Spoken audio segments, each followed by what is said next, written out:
નમસ્કાર મારા વાલા ખેડૂત મિત્રો, તો આજના અમારા નવા વિડીયોમાં તમારું સ્વાગત છે।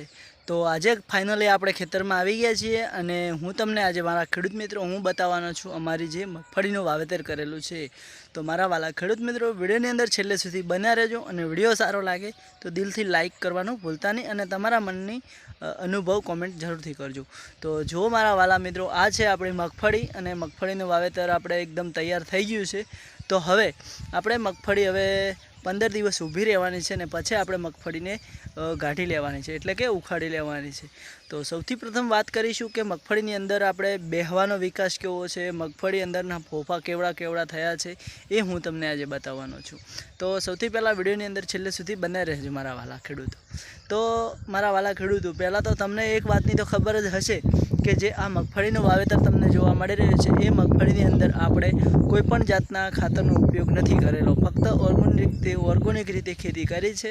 અને આ ખેતીની અંદર એ પણ કયું ખાતર નાખેલું છે તમને ખબર જ હશે, તો પણ આજ ફરી એકવાર આપણે તમને બધાને હું જાહેર વાત કરું છું। તો આ મગફળીની અંદર ભેંસ અને ગાયોનું ગૌમૂત્ર પાણીની સાથે હાંકવાથી ખૂબ જ વિકાસ છે મગફળીનો અને ફાયદો પણ સારો થશે અને વીઘાની અંદરથી ખેડૂતોને ઉતાર પણ સારો મળશે। એટલે કે જેવી રીતે મેં ખેતી કરી છે એવી રીતે બધા ખેડૂતો કરશે તો બહુ સારું થશે, એમનો ખર્ચો પણ ઓછો થશે અને વિકાસ પણ સારો થશે અને મગફળીનો ઉતાર પણ ખેડૂતોને સારો મળશે। તો મારા વાલા ખેડૂતો, મેં જેવી રીતે ખેતી કરી છે એવી રીતે હંમેશા તમે કરજો, તો એમાં બધી રીતે ખેડૂતોને ફાયદો જ છે। કારણ કે ભેંસોને પણ આપણે મગફળીની સાર નાખીએ છીએ તો એમાં પણ કોઈ વાંધો ના આવે અને ખાતરની તો કોઈ વાત જ નહીં, ખાતર નાખ્યું નથી એટલે આપણે શું ચિંતા હોય।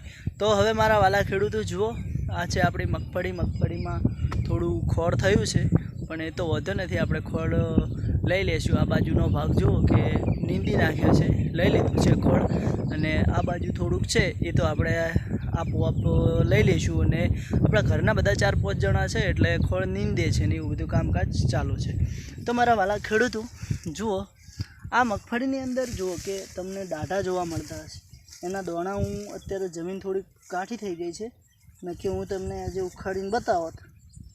જો આ એનો ફોફો બેસી ગયો છે, આપણે બહાર પડે તો એ ફોફો લાવ્યો છે, જમીનમાંથી નથી કાઢ્યો, અને જમીનમાંથી કાઢશું ને તો આપણને જોવા મળી જશે 100% રિઝલ્ટ। અને અમે તો ઘણા ફોફા કાઢીને જોયા છે એટલે સારો બેહવાનો વિકાસ પણ સારો છે ને ખેતરની અંદરથી ઉત્પાદન પણ સારું મગફળીનું મળશે। તો હવે નવા વિડીયોમાં ફરી મળીશું। આજના વિડીયોમાં આટલું જ। વાલા અમારી મગફળી તમને ગમી હોય તો દિલથી લાઇક કરજો અને ચેનલમાં નવા હોય તો ભાઈને થોડો સપોર્ટ કરજો। તો નવા વિડીયોમાં ફરી મળીશું। જય માતાજી।